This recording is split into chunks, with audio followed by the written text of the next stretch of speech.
Hello, everybody. Richard Hart here. I hope you've noticed at ProveX.com, there's a cool new project. It uses zero-knowledge proofs. It does stuff blockchains can't do. It does stuff off-chain and then puts it on-chain with a token, burns a token, and all this other cool stuff.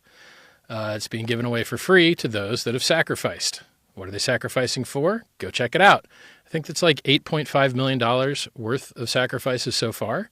ProveX.info. So ProveX.info is where people are making a political statement by throwing their money away. 8.5 mil so far. And then ProveX.com is the free token that's being given away to people that are in the sacrifice set. So what to do? You can go check it out. You can see what other people are using the software for now. So if you look at Bitcoin, Bitcoin was a conglomeration of a bunch of free and open source software. They used a free and open source front end called Qt that only ran on Windows. It was programmed in C++. And then they used open source databases.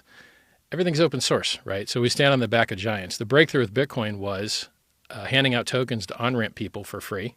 So there was a time when the Bitcoin existed and didn't have a price, but people still participated in the network because they had a belief. They believed in, I don't want to say self-custody because it's inaccurate, but holding your own knowledge, your own private keys, which these days are generated by seed words. Back when Bitcoin was invented, there weren't seed words. The generating of keys deterministically from seed words wasn't adopted yet as a BIP, Bitcoin Improvement Proposal. So long story short, the breakthrough with cryptocurrency and Bitcoin was that you could prove people aren't double spending their coins by having a proof of work, which proves that the coins haven't already been spent. And then you wait so many confirmations until the economic energy of all of the blocks that are stacked up top of the one that you care about is enough for you to believe that it's not going to be rolled back. And right now, with Bitcoin over $1 trillion, it's a lot of economic energy every 10 minutes. It's pretty funny to wait 10 minutes for a block, to tell you the truth. In PulseChain, for instance, we have blocks every 10 seconds. It's a lot faster. Is it 10? Pretty sure it's 10. It depends on how quick people find. It could float a little higher, a little lower, like half a second or so. So the breakthrough in blockchains, particularly Bitcoin, was that you have proof of work, doing timestamping, proving that people aren't double spending their coins, and you on-ramp new users because they can mine their own coins for free, at least in the beginning, or they could mine coins out of thin air by enriching electric companies and mining companies, proof of waste, you could call it, later on. And it worked. You've got multiple $1 trillion of valuation. It worked. Now, what are some new crypto primitives that exist that didn't exist then? Well, zero-knowledge proofs. So, for instance, one of the biggest problems with crypto is if you want to de-risk or risk off or whatever, or get into something that's guaranteed to go to zero over time, but it does it slowly, the dollar, you need to go through a centralized exchange because there isn't any counterparty risk-free, decentralized on-chain exchanges for Bitcoin that have any volume or have any adoption. The devs actively don't want people building things on top of Bitcoin. They reduce the amount of data that you can put into the chain. And that works well for other chains like PulseChain because it makes it easier for people to launch tokens on it with like pump.tires or, use the tokens that are already there. It's a full system state fork of Ethereum. So if you had any coins on Ethereum or Ethereum itself around 2 years ago, you got free coins on PulseChain. So what am I? This is a really long story. This is how it goes when you're speaking from the heart with no script. So long story short, what was the breakthrough with Bitcoin? Giving out tokens for free to on-ramp users, solving the Byzantine generals problem with double spending so people could prove that their coins aren't being double spent. And now, what is this technology, the zero-knowledge technology that ProveX is built on? What can it do that Bitcoin can't? Well, it can solve that counterparty risk problem. It allows you to prove things that blockchains can't prove. So many years ago, I won't say many, but a few years ago, people developed technology which allowed you to issue cryptographically secure proofs from secure certificates that you see every day with email or you see every day with websites. So when you receive an email or when you go to a website, that little lock, that little SSL lock, you can do things with it that people aren't aware of. And that's really the breakthrough here. You can issue statements of proof from those certificates regarding what is in the statement.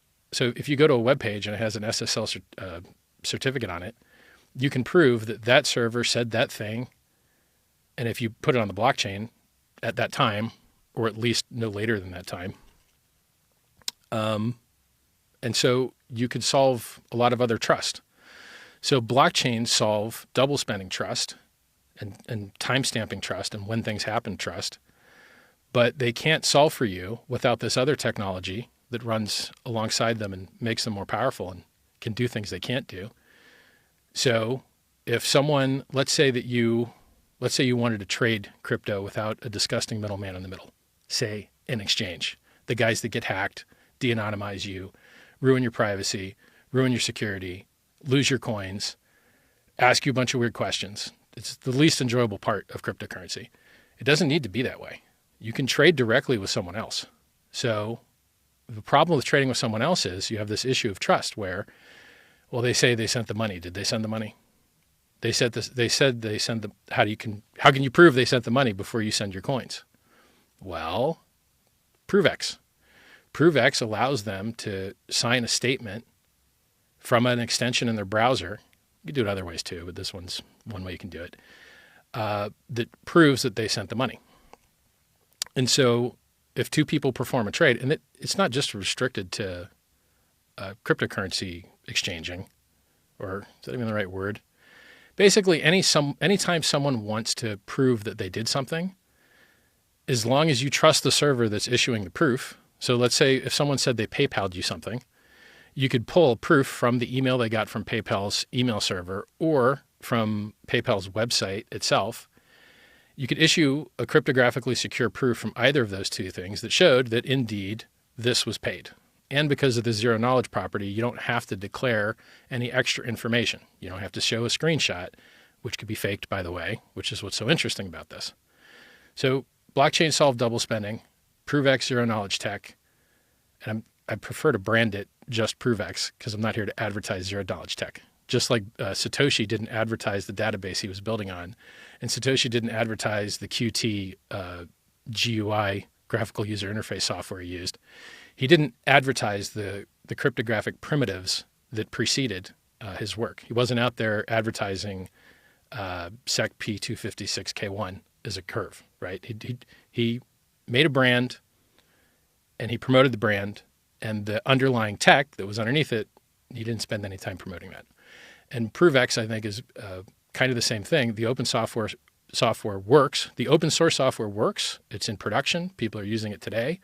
You could go try it yourself, a version of it that doesn't have a token, doesn't have any token burning, and doesn't really have any users, barely. You can go to ZK or zkp2p.xyz. Bad brand, bad URL, but it's the same situation. It's an underlying cryptographic primitive that has some users, but is missing the parts that would make something grab, make something bite.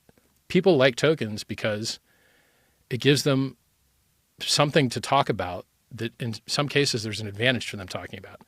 So, for instance, would I have a YouTube channel if I didn't have any Bitcoin? Probably not, right?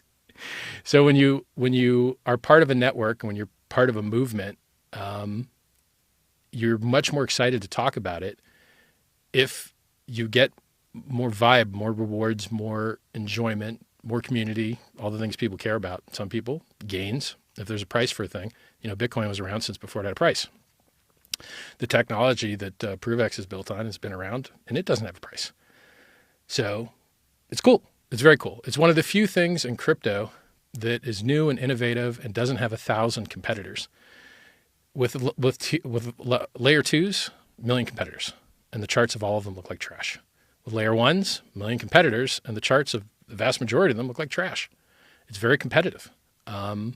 So, people kind of have this backwards understanding where they want to buy when the price is higher because it shows product market fit. It has the fear of missing out. And people aren't as interested to buy when the price is lower. And it's the same when you launch a new and innovative 0 to 1 instead of 1 to 2 kind of thing. It didn't exist, now it exists. This type of technology, it doesn't have, you can't point at like Ethereum and go, look, there's the competitor, and look at our addressable market, our addressable market share or whatever. I can't remember the fancy word VCs use for it, but it's like, how much market could you capture? And anyone that's experienced in VC will tell you it's a very dumb way to think about things, but that's the way a lot of people think about it. Like, how big is the thing you're attacking? Well, it's kind of better to do the thing that no one else is doing, because then you have more pricing power. So like if you go on ProveX.com, they're talking about a 2% buy and burn, 1% on each side. That kind of pricing power is awesome. I mean, it's very good pricing power. And in other places like Ethereum, that is now rolling out a new upgrade called Fusaka, it's going to increase the amount of data that people can store by sparsely sampling it. And you're like, well, is that going to add economic value to the chain? I mean, what's the number one market cap cryptocurrency? Well, it's Bitcoin. And do they ever increase the throughput? Almost never. Almost never. And are the fees cheap? Usually not. And is the price the highest? Yep. It's simple supply and demand. If you keep increasing the supply of block space, it literally becomes too cheap, to tell you the truth. Now, in theory, there's infinite demand for free space, but in reality, we haven't really seen the nearly free space get infinitely demanded on a lot of, ghost chains where there's nothing going on. So, I think it would be nicer for people to pay to use the Ethereum blockchain, because otherwise, how do you get the value to go from the things using the chain to the actual native token of the chain? I think people, like, I remember when ICOs used to launch on Ethereum and there'd be 1,000 Gwei to get a transaction in, and it gave people a reason to buy, So, yeah, long story short, no matter what industry you're in, you can underprice things. There is a price at which you're doing bad for yourself and the industry and the customers. You want to be able to afford R&D? It helps to have a price. You want to be able to buy ads to compete with other things? It helps to have a price, to not be free, which is why in capitalism you see almost no free, because those things die or never, crib death, they never make it, you name it. So long story short, it is very fun and very nice that there is a new cryptographic primitive that doesn't have a token that I'm aware of, except for this new free one being given away, ProveX.com. Good domain name, good logo. And you can go use the tech. You can go to zkp2p.xyz and try it out. But that, I don't like a lot of the things that they did. I think that they could be much better. So someone should make them better. What a good idea. It's just like Satoshi saw a open-end free GUI software and a open source database. And then he's like, oh, there's a proof of work thing that they use for email where they just, use CPU cycles to prove that you're not a spammer, that you're a real person. So it introduces a cost. And you're like, yeah, you can combine those things into a nice blockchain. He combined open source software, and then he had to choose like a couple parameters. He chose the 10-minute block time. He chose the 4-year halvening. I wouldn't have chosen a 4-year halvening. I would have had it reduced much more quickly. This like, boom, every 4 years thing, it seems stupid. It should be more incremental, in my opinion. So, long story short, I'm excited. It's another thing that's like, what do blockchains do that you care about that are important? Censorship resistance, on-chain exchange to remove counterparty risk. Mad gains is nice. You can have it. That's another thing people don't understand. If people have finite economic energy, more tokens equals lower prices across everything. It's really that simple. It's supply and demand. And the only way that you get around that is if the tokens are reflexive and are holding their liquidity in themselves. So like the majority of PulseX liquidity is in Pulse. And then the majority of Pulse's liquidity is in stables, and then maybe half in wrapped Ethereum from the Ethereum chain. So if Ethereum goes up, it floats the price of Hex, PulseChain, PulseX, because they're all tied together. If one goes up, they all go up. If one goes down, they all go down. And those ratios can shift as people add and remove liquidity and at what prices they do it and all these different things. But, long story short, it's nice to have something that doesn't have as many competitors because it's a new industry, a new paradigm.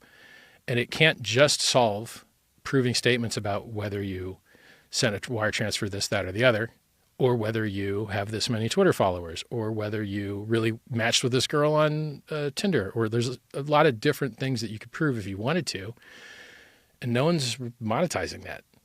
So it's an opportunity.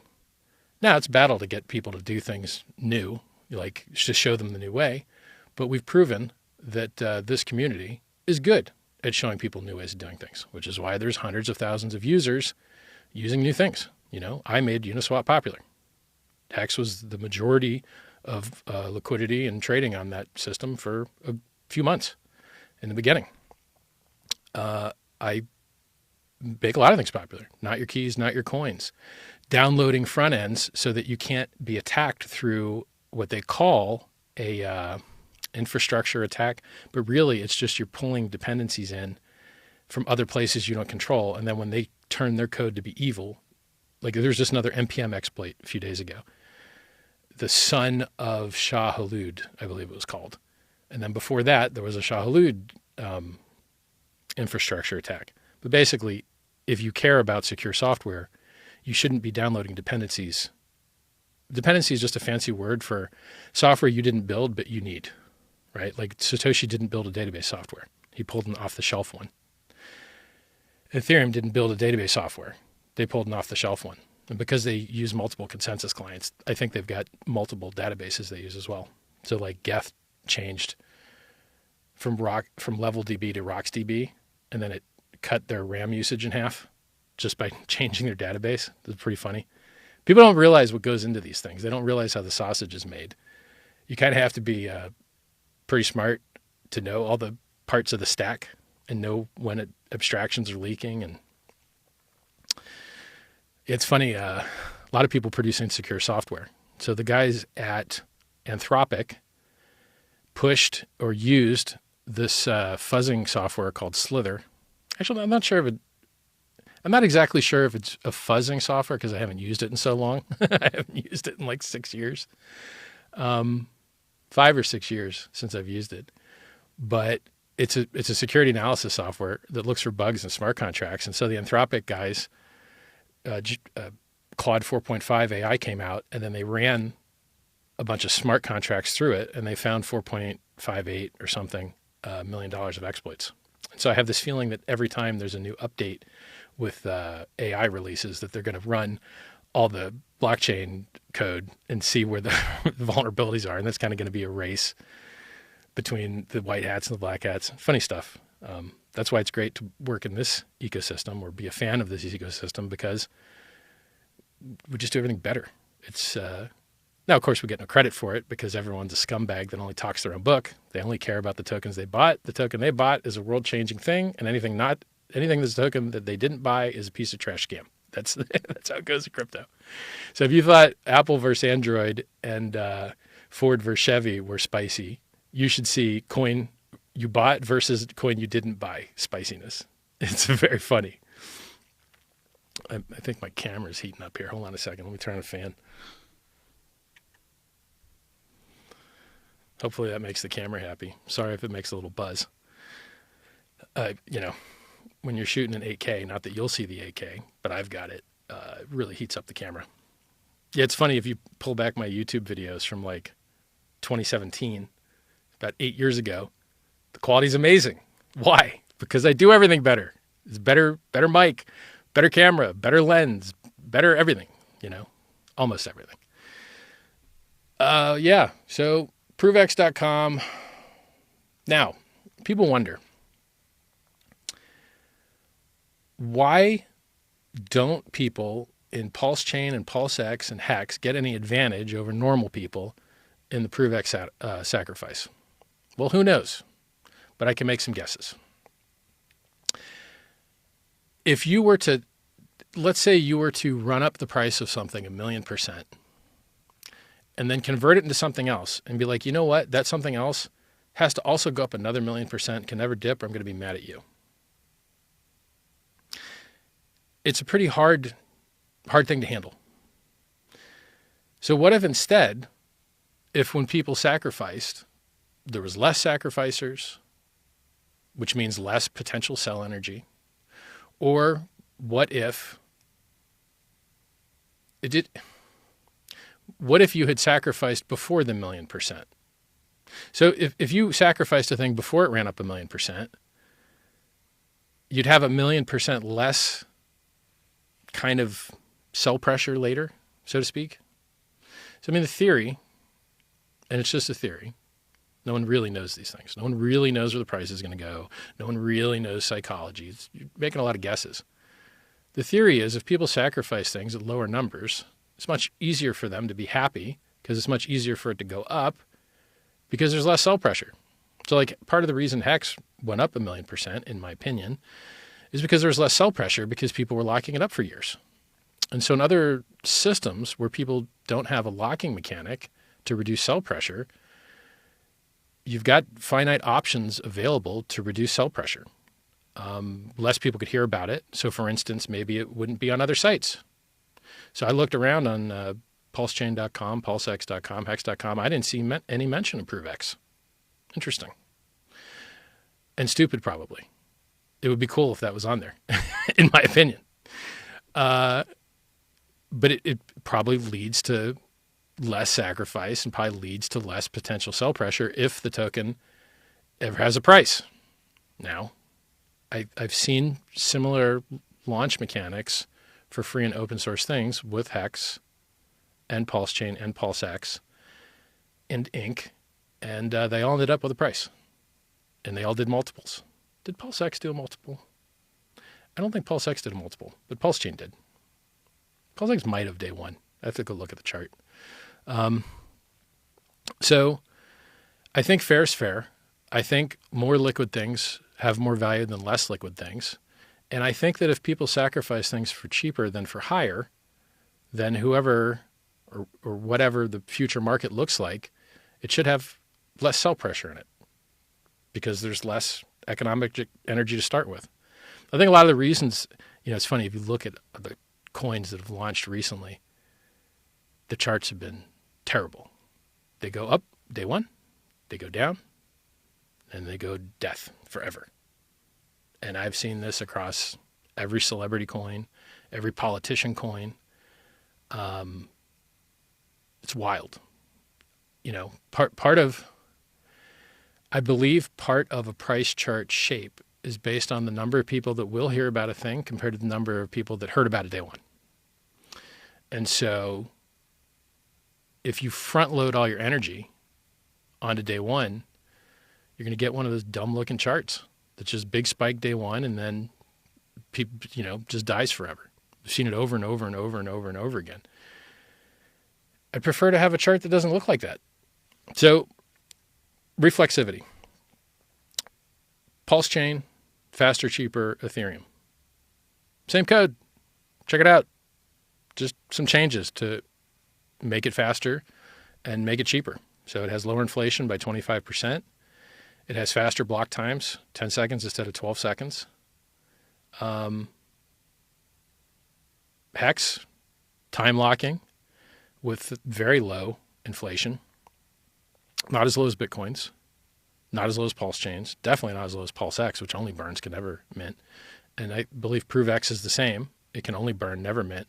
If you want to see a cool looking chart, I hate mentioning a website that, you don't want to show someone a website that has 1,000 million other coins on it that can scam people. You prefer people not get scammed. But if you do know where to look up the chart of, say, PulseX versus Pulse, it's an amazing looking chart in favor of PulseX. And I think the reason for that is because it has such a superior buy and burn mechanic and it can never inflate there is some inflation in Pulse to stakers. I think they get like 10% a year on average. You'd have to do, there's websites that track it, like ultrasound.money or something. I don't exactly remember it. Maybe that's Ethereum's supply tracker. Maybe PulseChain Stats has that. PulseChainStats.com. I haven't looked through a lot of these websites in a while. So long story short, I think PulseChain and Hex and PulseX are amazing.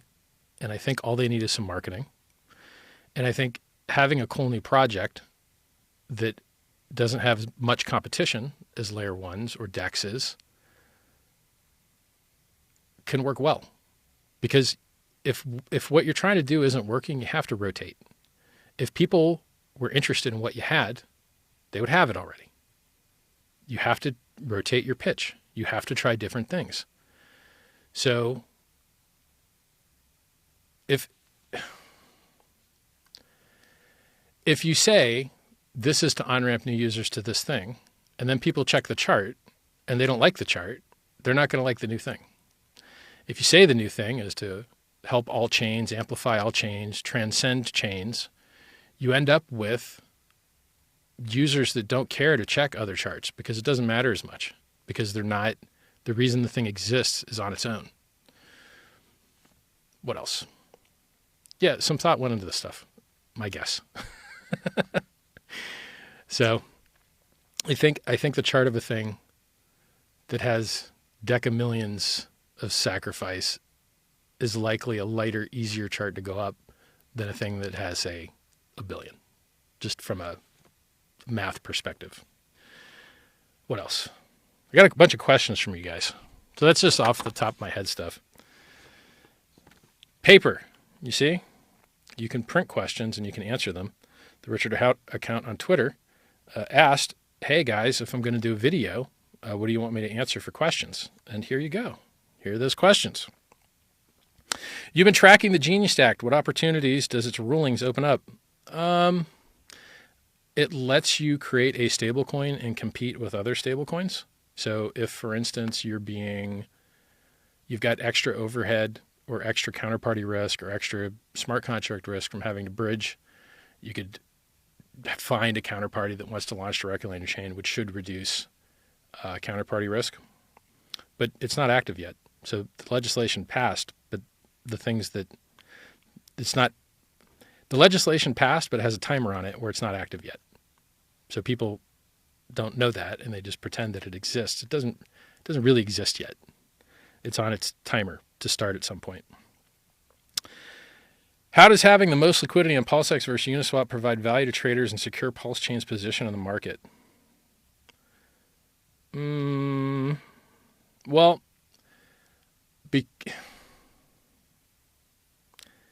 Uniswap doesn't have a front end that runs on PulseChain. And they don't have... So basically, liquidity kind of becomes a first mover advantage. The bigger gets bigger, critical mass kind of snowball kind of thing. Because you care about order execution. So when you go to place a new trade, you want the best deal for your money. The best deal for your money is going to be where it's thickest. And then when you execute that trade into the thickest book, it remains the thickest because you just traded into it. And so your fees inflate the LP position of the liquidity providers of that thing. And so because PulseX was the largest in the beginning on PulseChain, it's likely to continue to be the largest because unless someone puts in millions and millions and millions of dollars, unless someone puts in like decamillions of dollars at risk to create a larger LP pool on a different system other than PulseX's, it's just going to continue to have better order execution because it has thicker books. And then you have to choose. So if you tie your new coins to stables and they become popular and people buy them, it nukes the prices of everything else because you have to buy stable to get into that thing. So like when Trump Coin launched and they chose to put, instead of Solana's liquidity, they used stable liquidity, it nuked the price. Why? Because people wanted the new thing, and to buy the new thing, they had to sell whatever other crypto they have for stable. Just like someone launched another L2 a couple weeks ago. And guess what? You could only participate if you showed that you had tons of stable. So people nuked the normal crypto prices to get stupid stable. So if you want crypto to do well and you don't want to be scared that any one of your things becoming popular will nuke the price of everything else, you kind of need that reflexivity where everything goes up together. And then it amplifies it so that a move up in one thing moves up everything. But it's a double-edged sword. A move down in one thing moves down everything. And so you basically, I've never seen a coin, I've never seen an L1 chain do well launching a bunch of tokens that didn't incentivize people to end up through the liquidity pairings of getting the native token. So for instance, stablecoins used to run on another protocol. I think it was Counterparty protocol. And then they had a chain that they used. And the chain never made any money because people just paid a little bit of fees. A little bit of fees ain't going to get you nowhere. You need to be the thing that people hold. Store of value is a vastly superior game mechanic and value accrual mechanism than fees. Getting people to buy and hold your thing moves the chart more than fees. That's just how it is. You can go back and read the lore on all these concepts were first elucidated when Hex came out and went up 1,000,000% in a year and a half. Hope that answers your question. How do you hope to see WPLS used on Ethereum to come more embedded into the wider ecosystem? I'm not really a fan of counterparty risk or bridge risk. If you're on-ramping new users, you'd rather on-ramp them to PulseChain than to Ethereum. If you own more PulseChain than Ethereum, would be my guess, because your price might go up and they might enjoy more potential for appreciation. You know, Ethereum's price is now down after 5 years. That sucks a lot. And is it because Ethereum tech is bad? No, Ethereum tech's great. Well, why? It's too heavy. Market cap's too high. People aren't launching ICOs on it. Okay, so why buy the token? Bitminer, publicly traded. Tom Lee shills it on television all the time. He bought up 3% of the Ethereum supply, 2.5%, 3%. He's down. He's not up. He's down. Saylor bought who knows how many billions. Not looking that great for him either. So you'd prefer something that's a little bit lighter, a little bit easier to get to go up, you know. The S-curve thing is real. Things are unpopular. I'm going to do this backwards for you guys. Is that it? I don't know. I'll do it backwards for you. I'm going to do it from my perspective. And I'm going to do it from your perspective. So this is a normal S-curve. Early adoption, users, flat. All right, well, I called the top in Bitcoin many years ago at 65K before it dropped to 17K. And now it's at like 88K. And a few days ago, I think it was 85. It sucks. Nobody wants a 2X or a 3X. They don't. They want a 10X, 100X, 1000X. They're not. Most people aren't going to get generationally wealthy on a 2X. So I hope that answers your question. I think PulseChain's cooler than Ethereum. But if Ethereum goes to the moon, I ain't going to cry too bad either. What's the multiplier to sacrifice firstborn children? I don't think there's any points awarded for that. Why did you buy ETH at 3.7K brev? It would have been nicer to buy it at 1,400, wouldn't it have, when it dipped there? Wah! Yeah, no one knows with perfection where markets are going to go. How are we going to deal with banks, governments, etc. when proceeding with ProveX? Surely they would not like the idea, especially in the EU. I think governments like honesty and proof. So if you have something that proves statements and proves honesty, that sounds like a win to me. I mean, the governments appear to hate crypto a little less than they used to. So that's nice. Needless to say, I think our ecosystem has proven very robust to government attack since we beat the government in the government's court, which almost no one else has ever done. So maybe the government's figured out that we're not to be trifled with. Who knows? I Are you hoping to have? What are you hoping to have as key features of the minimum viable product? Go test ZK P2P.xyz. Terrible domain name. That working with a token and some token burning would be pretty awesome. By the way, the token can launch before any mechanisms to burn it exist. So you don't have to wait years for that. Launching a token, pretty easy, pretty well understood, pretty well audited and explored space. So I read on the website that the token could be issued shortly after the sacrifice phase. Because it's a PRC20, ERC20. The code is well understood. What if the wrong political party takes office again at some point in the future? Do you think they will again use 3-letter agencies to target you and your followers? I doubt it.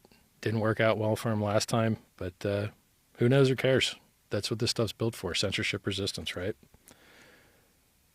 What else?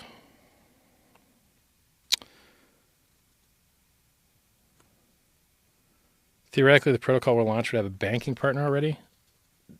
Baking partner, it says. That's funny. You don't need one. It's peer-to-peer, so the protocol doesn't touch. It's just software that peers run. It's just code. You can run it or not. It doesn't have any life of its own. It's just like the calculator program in your operating system. You can run calculator or you can not run calculator. It's a tool you can use for your own ends. Doesn't have banks. You might have a bank. That's your problem. Is it possible to fork something existing so we can research it? Told you about that already.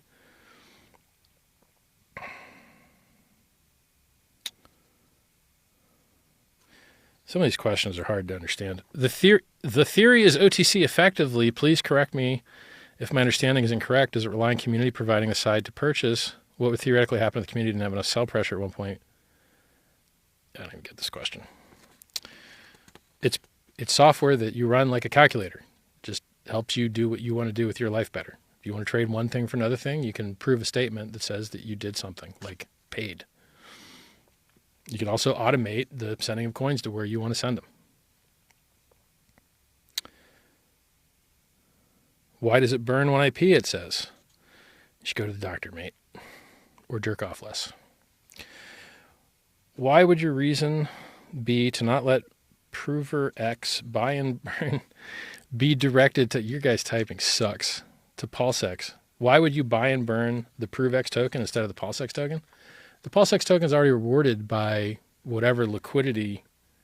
If ProveX has liquidity in PulseX, then PulseX buy and burn will be enriched by those trades. It doesn't also need to starve the native token of the new project because you hold that bag. The begging because you hold a bag thing is so gross. Hey, bro, why don't you just give new token to me, bro? Because I have this, like, Vitalik, why don't you just make it so that validators just give me money instead of themselves? Vitalik, why don't you just inflate supply and give to me, please? That's what your questions sound like. They suck. It's begging with more words. Satoshi, please give me keys to early blocks, please. Thank you. In poorly written, uncapitalized English. Man, I shouldn't have printed so much of this. This sucks. Been a while since I read comments, and it sucks.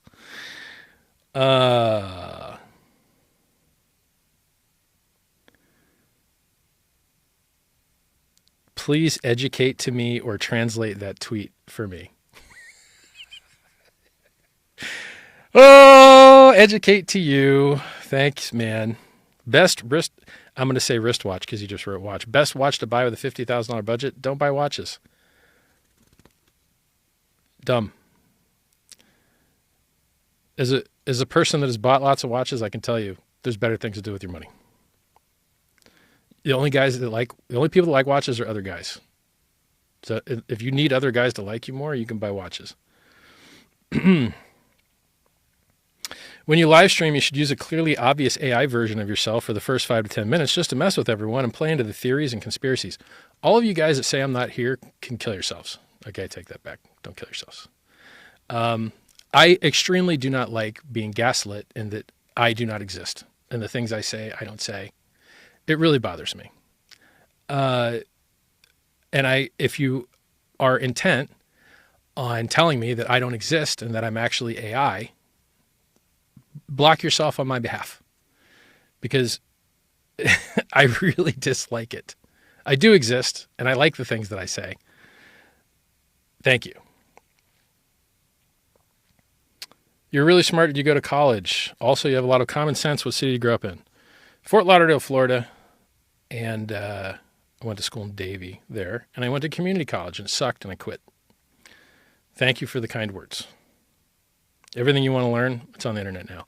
The best way to learn stuff is to pull knowledge in as you need it, not to shove a lot of knowledge into yourself and hope you need it one day. You're just going to forget it all. It's all going to be useless. Pull in knowledge as you need it.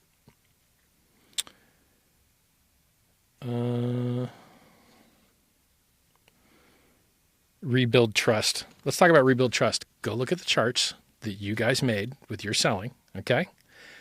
And then see where anything has been any different. It's the same crap, right? You need marketing. That's what you need.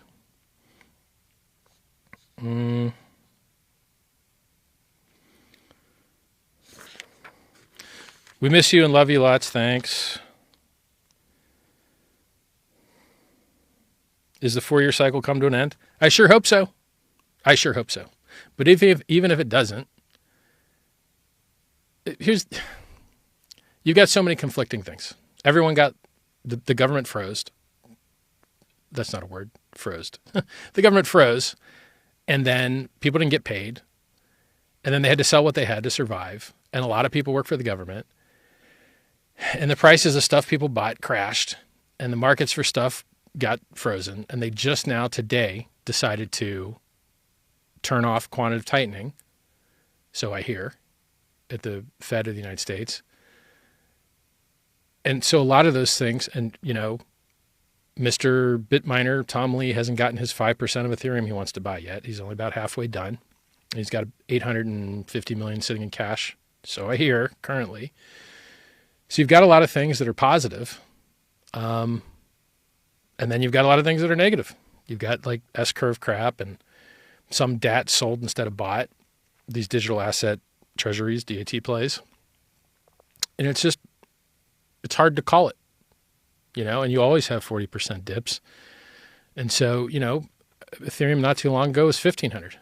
Okay, well now it's 2,800. Well, I like 2,800 better than 1,500.